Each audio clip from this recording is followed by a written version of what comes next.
Next మన పవన్ కళ్యాణ్ తర్వాత వచ్చేదే జూనియర్ ఎన్టీఆర్. అసలు ఒక హీరోని ఈ విధంగా ఎమ్మెల్యే గలీజ్గా తిట్టడం ఎంతవరకు కరెక్ట్ అంటారు? కరెక్ట్గా తప్పే అని చెప్తున్నా కదా, తప్పే. అసలు ఆయనకి ఏం సంబంధం లేని విషయం అది. అసలు ఆయన రాజకీయం ఆయన చూసుకోవాలా. ఈయన సినిమా పరంగా ఏంది, నేనేం అనలేదు ఆయన్ని. రామారావు ఆయన ఏమన్నా అన్నాడా? పర్సనల్గా ఏం అనలేదుగా. ఎందుకు మరి అప్పుడు ఏం పుట్టింది, ఎందుకు తిట్టొద్దు కదా, తప్పు కదా. ఆయన పని ఆయన చూసుకోవాలా. అంటే ఎన్టీఆర్ గారు ఈ టీడీపీ పార్టీకి సపోర్ట్ చేయట్లేదనే కోపంతో నా విధంగా అంటున్నారని చెప్పేసి అంటున్నారు. సో ఎంతవరకు కరెక్ట్ అంటారు?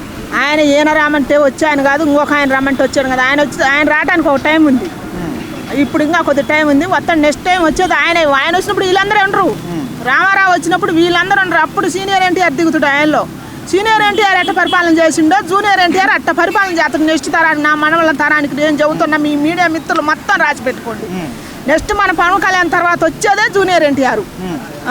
అంటే ఇప్పుడు పవన్ కళ్యాణ్ గారు కూడా ఈ కూటమి ప్రభుత్వంలో ఉన్నారు కదా, మరి ఆయన మీద ఇలాంటి యాక్షన్స్ ఎందుకు తీసుకోవట్లేదు అనుకోవచ్చు? తీసుకుంటాడయ్యా. మొన్ననే మహిళల కోసం ఉచిత బస్సు పెట్టారు.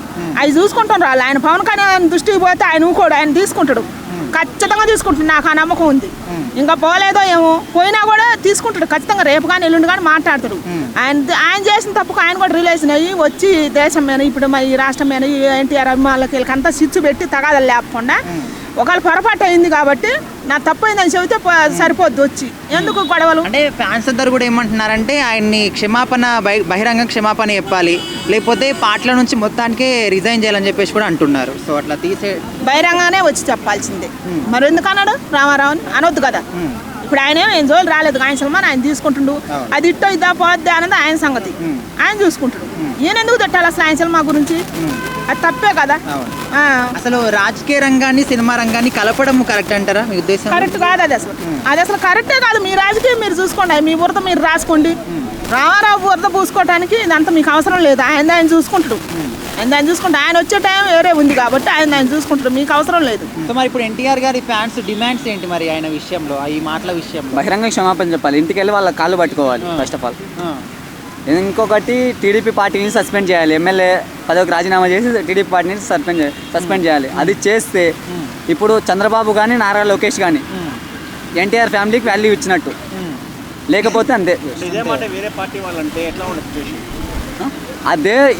వేరే పార్టీ వాళ్ళు అనింటే ఇండియాలకు రాద్ధాంతం చేస్తారు. ఎవరు ఒక పరిస్థితి చంద్రబాబు కానీ పవన్ కళ్యాణ్ కానీ అంతా వస్తాంటారు మీదికు.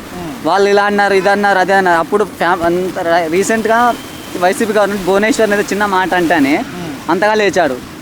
భువనేశ్వర్ వాళ్ళ ఫ్యామిలీనే కదా ఎన్టీఆర్, వాళ్ళ రక్తమే ఎన్టీఆర్ అంతా ఒకటే కదా. నీట్గా రికార్డ్ ఏఐ క్రియేటెడ్ అంటే నీట్గా అతను అక్కడ టీఎన్ఎస్ఎఫ్ నాయకుడు గుప్తా ధనంజయ నాయుడు, అతను టీఎన్ఎస్ఎఫ్ నాయకుడే, స్టూడెంట్ యూనియన్ నాయకుడు. అతను కూడా అతను అతని వాయిసే కదా ఇది, అతని వాయిసే కదా. అతను టీడీపీనే, ఇతను టీడీపీనే. టీడీపీ వాళ్ళు ఎందుకు బయట పెట్టుకుంటారు? సినిమా ఆడనియద్దు అనేసి ఎందుకు చెప్పుకుంటారు?